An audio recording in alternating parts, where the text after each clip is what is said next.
Tuh ya. Ada pertanyaan? Jadi, pada bagian-bagian sel itu ada namanya inti sel atau nukleus, ada nukleolus atau anak inti. Nah, si eukariot atau sel tumbuhan itu tidak memiliki flagellata atau flagel atau alat gerak. Jadi, tumbuhan itu kan bergeraknya apa ya? Statis, cenderung statis, tidak dinamis seperti hewan. Kalau hewan kan bergerak dari satu tempat ke tempat yang lain kan mudah diamati. Tapi kalau tumbuhan itu kan bergeraknya kan lama. Nah, seperti itu. Karena dia tidak mempunyai namanya flagel. Nah, ini inti sel. Apa itu inti sel? Nah, menyimpan informasi genetik fungsinya. Menyimpan informasi genetik. Apa?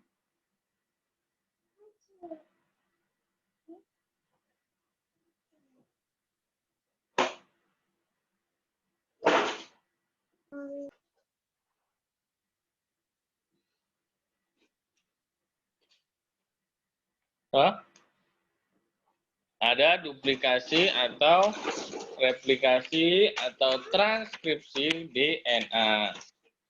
Terus.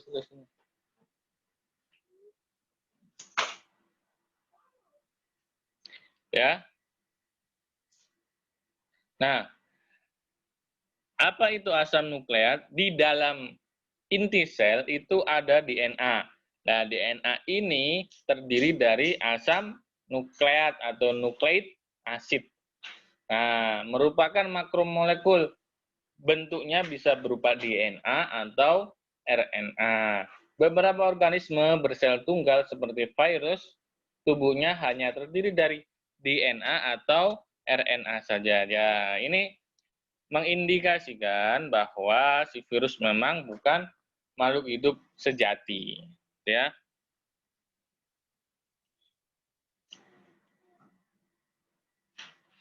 Oke, lanjut. Nah, kromosom. Bagian utama dari sebuah sel terdiri dari nukleus dan sitoplasma. Di dalam nukleus terdapat benang-benang halus yang disebut kromatin. Jadi ketika nanti, gimana ya?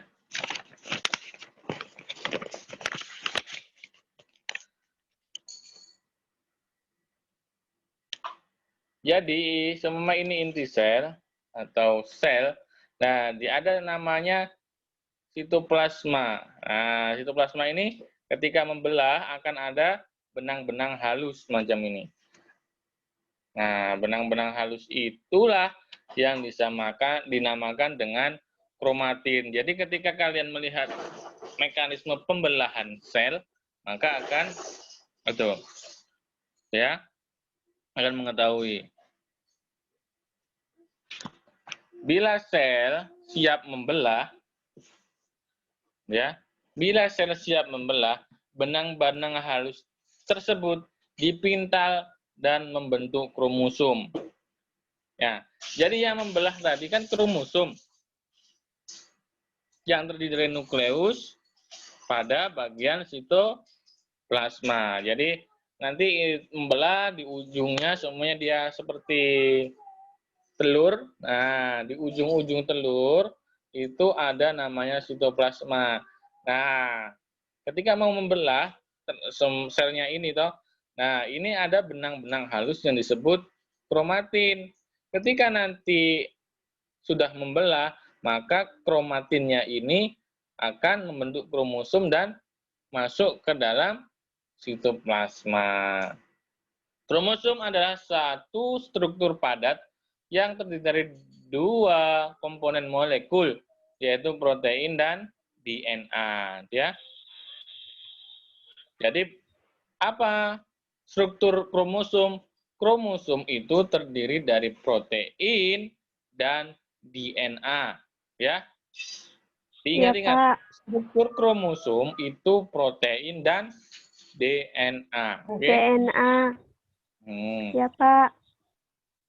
Struktur padat struktur pada kromosom hanya dapat terlihat dengan jelas pada tahap metafase saat pembelahan sel.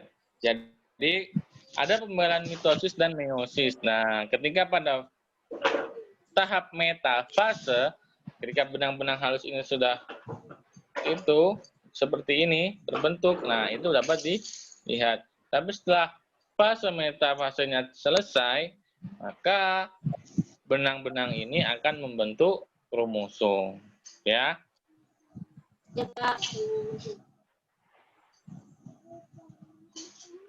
Nah, ini ya. DNA adalah senyawa kimia pembawa materi genetik. Apa itu materi genetik? Sesuatu yang diturunkan. Misalnya, si A ini memiliki rambut keriting. Si B, suaminya ini juga memiliki rambut keriting. Maka anaknya itu rambutnya keriting. Rambut keriting inilah yang dinamakan DNA rambut keriting. Artinya, si orang tua ini mewariskan sifat rambut keritingnya kepada si anak. Itu yang namanya DNA. Gen, faktor yang menentukan sifat atau ciri makhluk hidup. Ya. Bedanya DNA dengan gen itu seperti itu. Gen faktor yang menentukan sifat atau ciri makhluk hidup.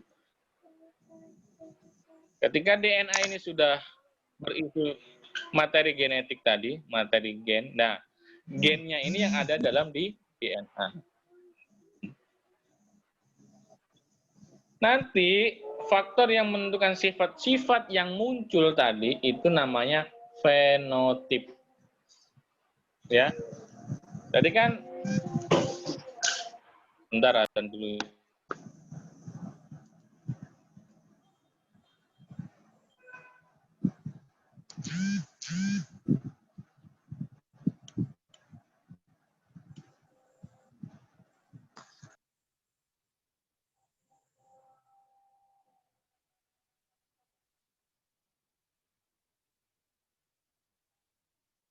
Kromosom.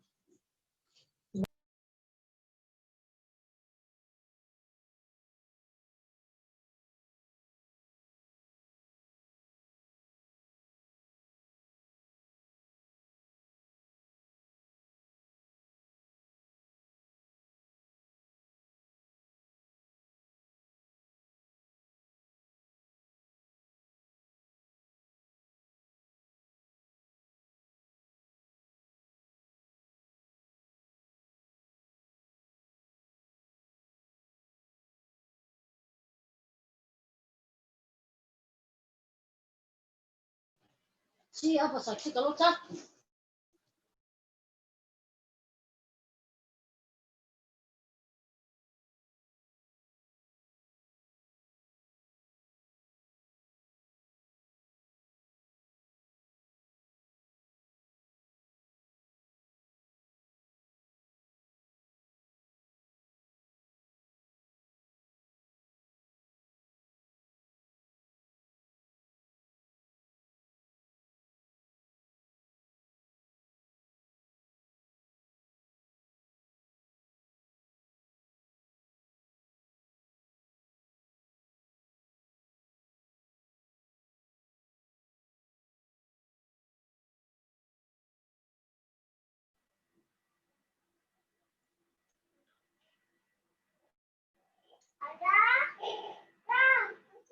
Ya.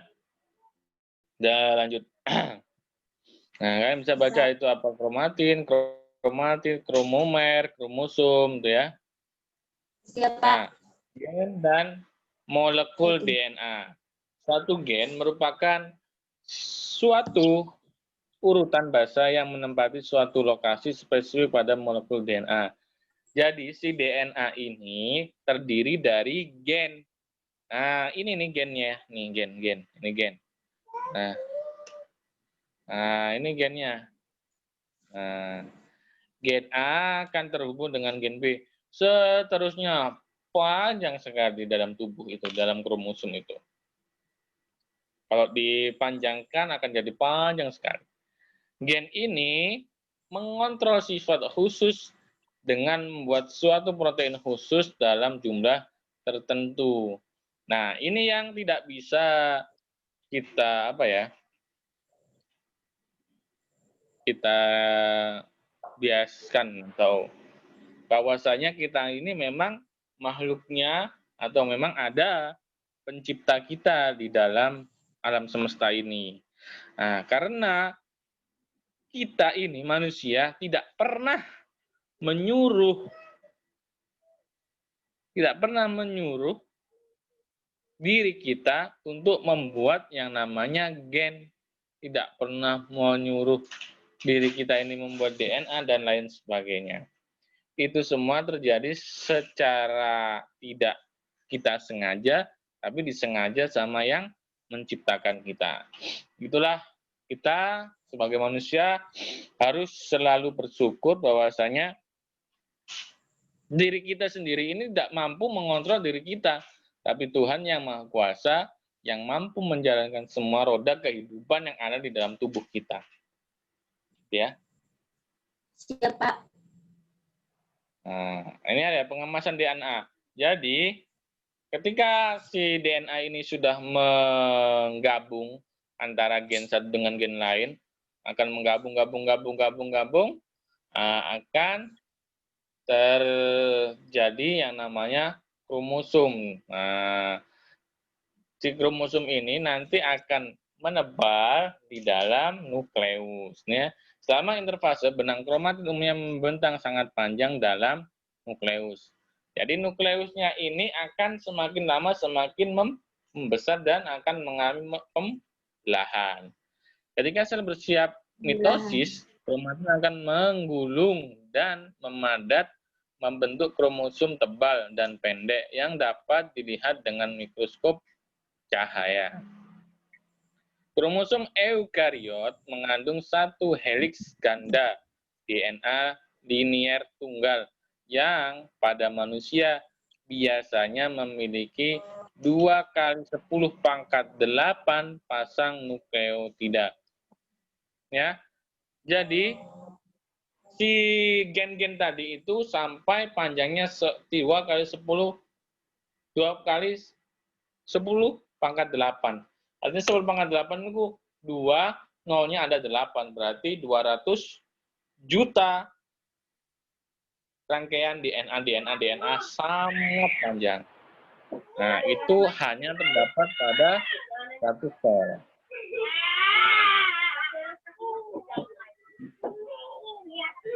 Nah, jika direntangkan, molekul DNA ini akan memiliki panjang sekitar 6 cm dan lebih panjang daripada diameter nukleus. DNA dikemas sedemikian rupa sehingga dapat tersimpan dalam nukleus. Jadi DNA ini ketika dipanjangkan itu panjangnya sekitar 6 cm segini.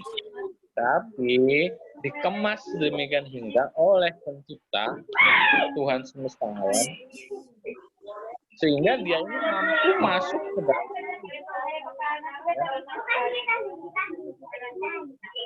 Nah, ini pembelahan. Pembelahan apa? Ya, pembelahan 1 menjadi 2.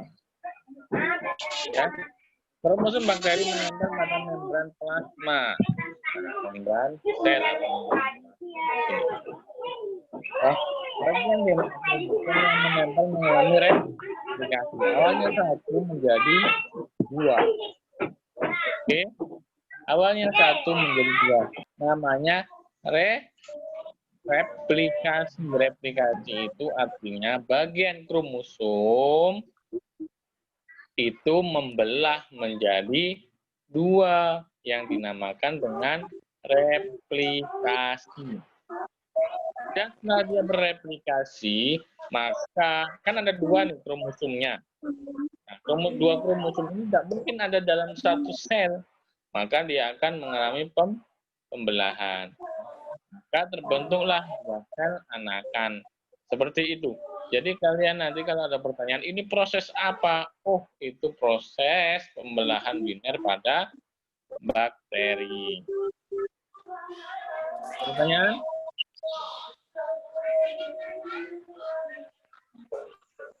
Ada pertanyaan mungkin? Tidak ada, Pak. Siap. Ada.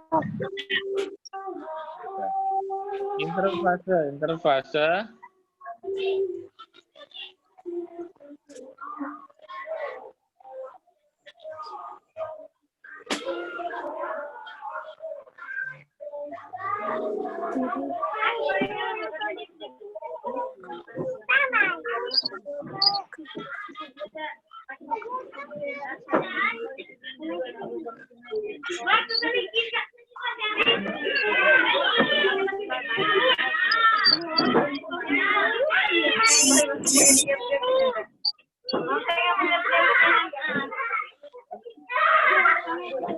Ini siapa ya?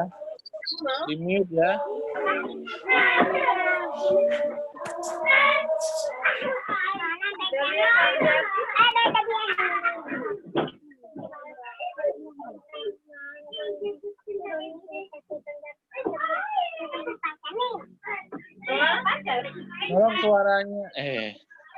Tolong suaranya itu dihilangkan.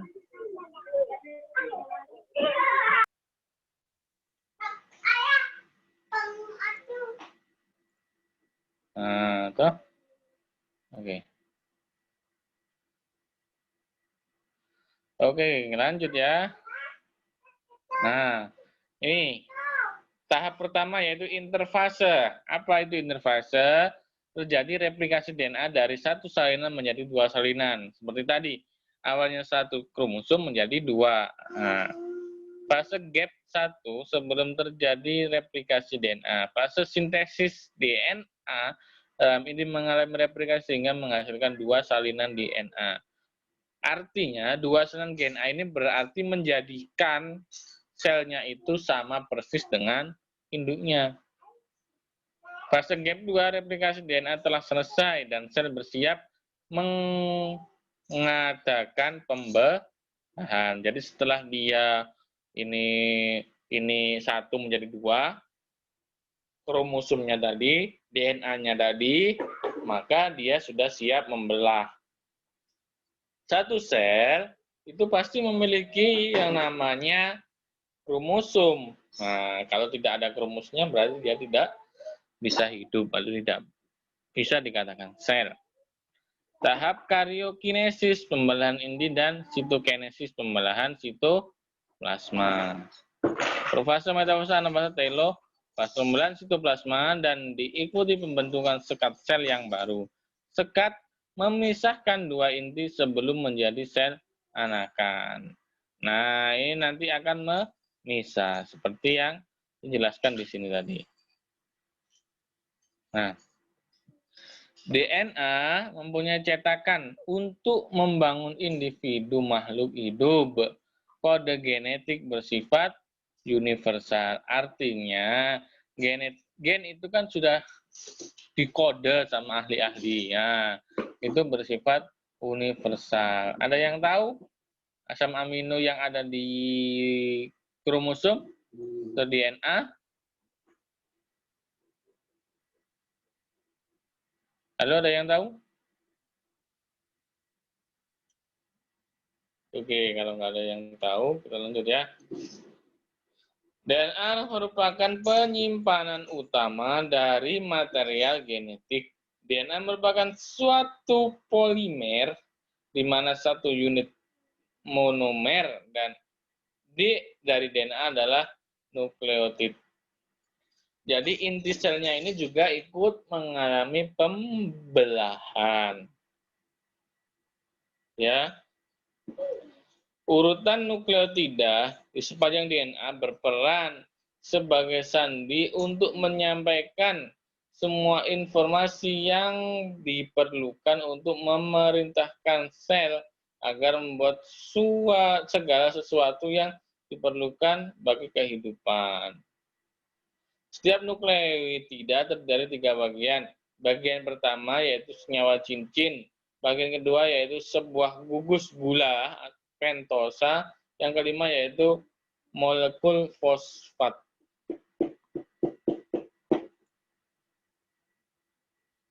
DNA terdiri dari 2 rantai nukleotida yang saling berkaitan dengan adanya ikatan hidrogen. Namanya ikatan hidrogen itu adalah ikatan yang terdiri dari hidrogen atau ikatan hidrogen dengan hidrogen. Misalnya air dengan air. Air kan H2O, dia kan punya H+, toh? Maka si penerimanya ini juga H2O atau memiliki nilai H+. Setiap rantai tunggal kemudian berperan sebagai cetakan untuk pembentukan rantai baru. Dia memiliki basa yang terbatas, basa purin dan pirimidin, adenin dan guanin, sitosin dan timin. Jadi ini sudah paten ya. Kalau adenin dengan guanin, kalau sitosin dengan timin.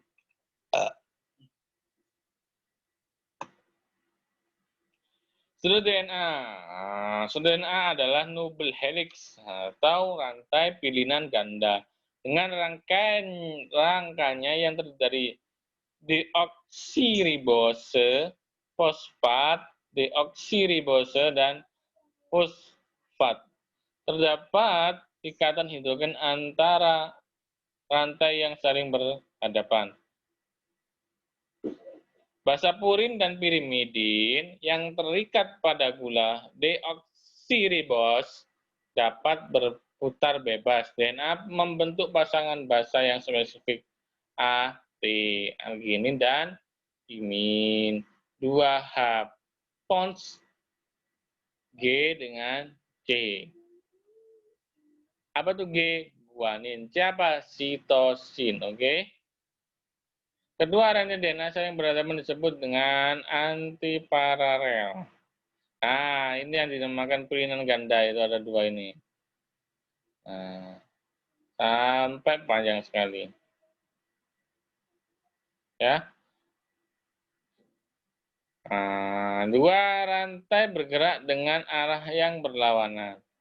Ya. Jadi muter kanan tapi bisa sampai ke bawah, atau putar kiri bisa sampai ke bawah.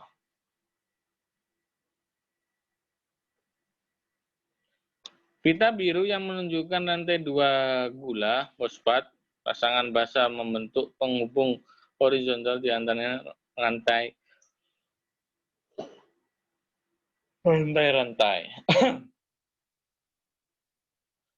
Nah, susunan basa nitrogen pada DNA. Nanti kalian bisa baca sendiri ya. Nah, sudah.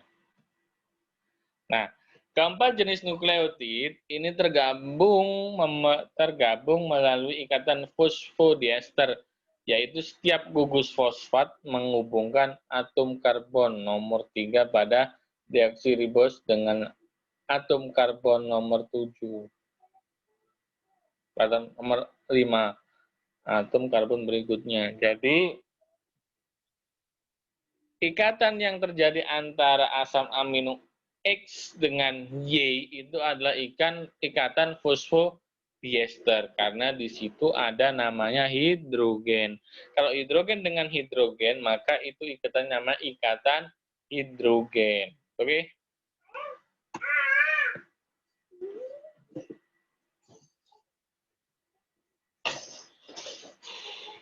Basa-basa DNA membentuk ikatan komplementer melalui ikatan hidrogen di antara basa DNA, adenin dan timin, guanin dan sitosin. Terdapat dua ikatan hidrogen pada setiap pasang AT. Pada tiga ikatan hidrogen pada setiap GC. Ya, ini loh. Sitosin, guanin. Kalau guanin ya sitosin, seperti itu.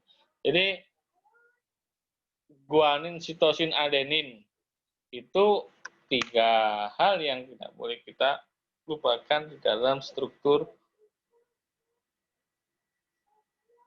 sel. Aduh, ngantuk sekali Bapaknya. Maaf. Ada pertanyaan?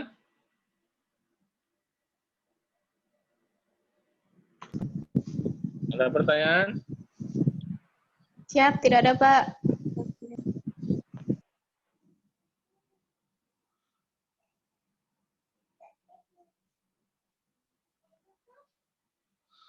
Tidak ada. Kenapa kalian yang kuliah ini cuma sedikit ya? Izin Cuma Pak, 21. tadi dibagi link Zoom-nya ini mendadak. Mungkin ada yang nggak pegang HP Pak. Oh, begitu. Iya Yang Pak, izin di juga tadi. kabupaten yang Hukimo ada kan? Ada dari yang Hukimo. Siap, tidak ada kayaknya Pak. Yang dari Mapi. Mapi tidak ada. Izin Pak, kayaknya prodi lain. Oh, di TBP tidak ada ya? Iya kayaknya Pak. Kamu dari mana, Diana ini? Dian. Izin Pak, dari Nabire. Nabire, berarti adiknya Agustin kamu ini. Siap, iya Pak. Adiknya beneran? Tidak Pak, maksudnya kenal saja Pak. Oh, kenal. Mana sih mukamu, Bapak pengen lihat?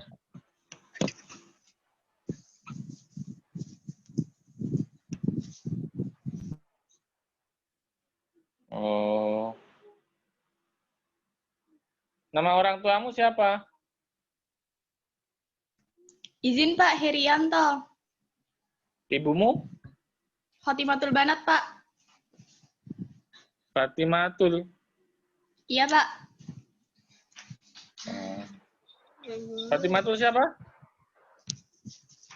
Banat Pak. Banat. Orang mana itu?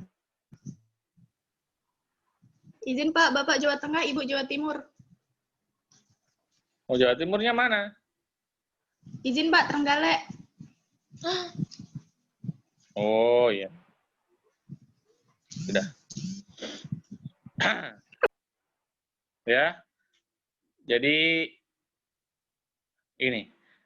Jadi setiap gen tadi, asam amino tadi itu sangat komplementaris atau sangat apa ya?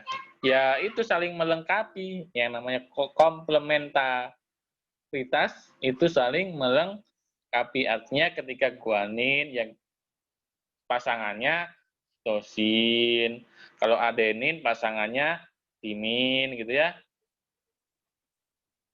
Nah, ini kalau normal. Nanti ada yang namanya tidak normal.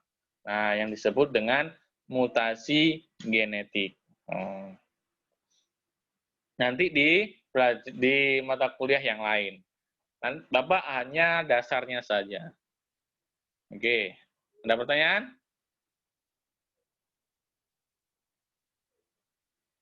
Tidak? Nah, ini ya. Nah, ketika adenin akan bersama dengan timin. Timin dengan adenin. Guanin, sitosin. Sitosin, guanin. Ya, seperti itu. Jadi, saling melengkapi atau komplementaritas. Ya. Oke. Ada pertanyaan tidak? Lanjut ya. Nah, sekarang RNA. RNA ini menyerupai DNA, tapi tidak sama. Kerja RNA adalah mengolah informasi yang disandikan di dalam DNA bagi sintesis protein melalui transkripsi dan translasi. Ya. Jadi si RNA ini tugasnya itu mensintesis protein yang ada di dalam DNA melalui proses transkripsi dan translasi. Ya. Tipe-tipe RNA. Sebagai bahan genetik, RNA berwujud sepasang pita, double stranded RNA dan atau dsRNA. Adanya tipe RNA yang terlibat dalam proses sintesis protein ada 3 tipe RNA. Ada RNA kurir, RNA ribosom, dan RNA transfer. RNA kurir ini berfungsi sebagai kurirnya DNA. RNA ribosom berfungsi sebagai tadi mensintesis DNA. RNA transfer fungsinya mentransferkan RNA. Jadi RNA ini kan tadi pilihan ganda, bahan genetik sepasang pita. Nah, dia ini kalau RNA transfer itu akan memberikan bahan genetiknya kepada DNA. Ya, RNA transfer itu memberikan bahan genetiknya kepada DNA. RNA ribosom ini yang membelah bahan genetik yang ada di DNA. Ini memang agak pusing ya, tapi nggak apa-apa lah. Yang penting Bapak sudah menyampaikan, insya Allah kalian tahu, begitu. Ya. Siap, Pak. Nah, ada RNA, asam ribonukleat, berbeda dengan RNA. Bedanya apa? RNA pada umumnya berrutasan tunggal. Komponen gula pada RNA adalah ribos, bukan deoksiribos. Karena dia berasal dari ribosom. Ribos mirip dengan deoksiribos kecuali adanya gugus hidroksil pada atom karbon nomor 2. Basa bernitrogen pirimidin yang dijumpai pada RNA adalah urasil, bukan timin. Ketika di DNA itu ada timin. Tapi kalau di RNA, timinnya itu berubah menjadi urasil. Ya. Tadi kan A, T, G, C. Seperti itu toh. Saling komplementaritas toh. Nah, tapi ini ketika A akan berpasangan dengan U. Karena timinnya tidak ada di RNA. Adanya si urasil. Bapak tidak bisa menggambarkan secara secara jelas karena ini memang maya, kita berjumpanya di alam maya. Kalau di alam nyata, misalnya Bapak bisa gambarkan ini di papan tulis. Tapi karena ini di alam maya, ya cuma saja nggak bisa. Susah. Ini adalah salah satu kesusahan dalam belajar online atau belajar daring. Ya. Siap, Pak. Nah, ini dia. Si RNA itu tidak mempunyai pilihan lagi. Kalau si DNA itu punya pilihan ganda. Coba dilihat. Ya. Nah, si DNA ini pilihannya ganda. Tapi kalau RNA pilihan tunggal. Meskipun dia ini punya pasangan. Ya. Si timin, di sini timin itu diganti dengan urasil. CGAU kalau di ribosa. CGAU kalau di DNA. CGAT. Kakak. Oh, sudah. Dah. Ya. Nah, ini. Ini adalah DNA. Ini adalah RNA. Bedanya di sini. Ikatannya adalah OH, basa, ini H, asam, nu hidroksil. Tapi hidroksil. Kalau ini hidroksil. Oke. Ada RNA duta. Nah, yang disebut dengan RNA messenger tadi. Dibentuk oleh DNA dalam nukleus berperan membawa kode genetik dari A ke B. RNA ribos atau rRNA dibentuk oleh DNA banyak terdapat di dalam ribosum. RNA transfer dibentuk oleh DNA berada dalam sitoplasma berperan mengikat asam amino. Jadi si RNA transfer ini akan mentransferkan G-nya ke sini. Ya. Si RNA transfer itu akan mentransferkan ini ke sini. Oke, dari RNA ke DNA.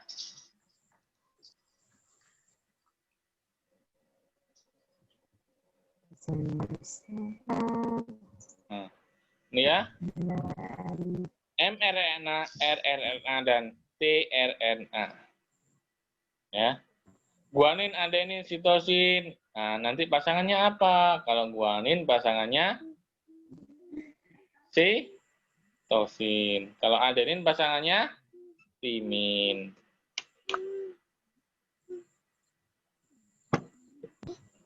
Nah, jadi ini adalah anaknya Bapak yang pertama. Nah, setiap hari dia ikut ayahnya kerja di hatchery.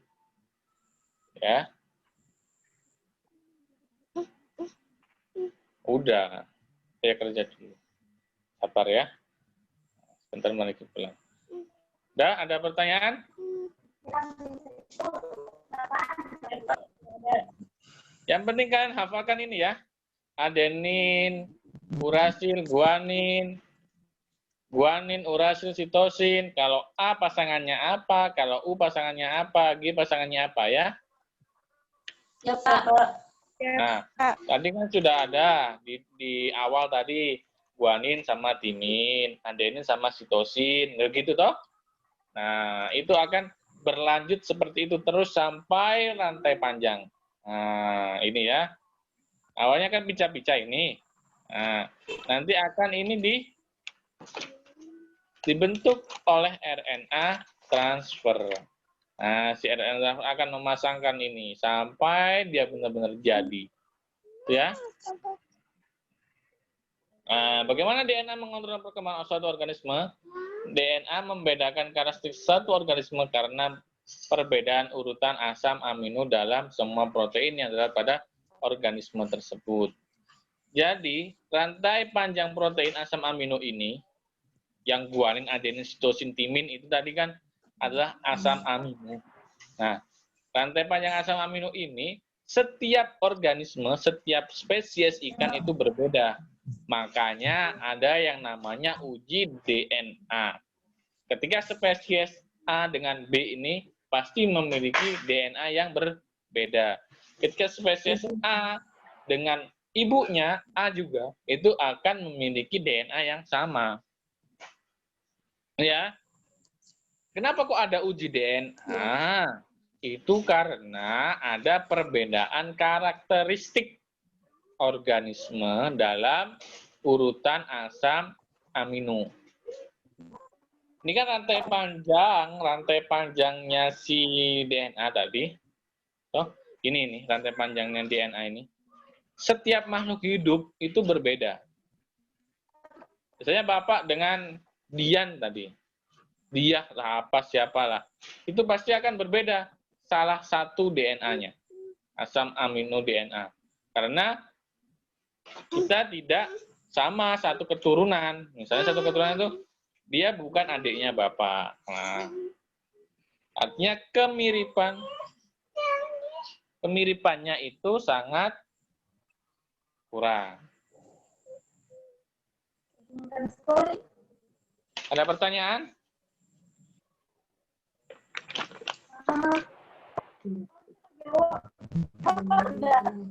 Ada pertanyaan? Tidak, Pak. Nah, terakhir ini. Setiap asam amino atau 20 asam amino diwakili oleh 3 basa yang disebut dengan kodon.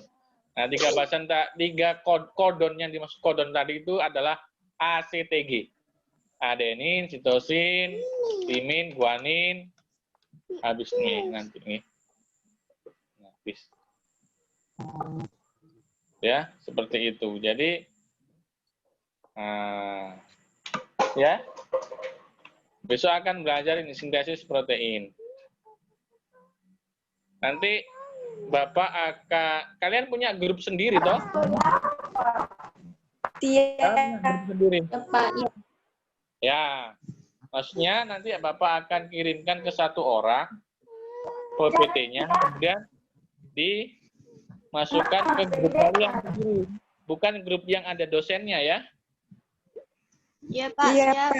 Oh, oke, sudah. Oke, terima kasih atas segala perhatiannya. Semoga bermanfaat. Sampai ketemu besok, insya Allah, Senin. Kalau masih ada umur, kita ketemu lagi. Udah, Bapak akhiri ya. Assalamualaikum warahmatullahi wabarakatuh. Waalaikumsalam warahmatullahi wabarakatuh. Waalaikumsalam warahmatullahi wabarakatuh. Besok kasih tahu teman-temannya ya. Siap, Pak. Nah. Siap. Astagfirullah.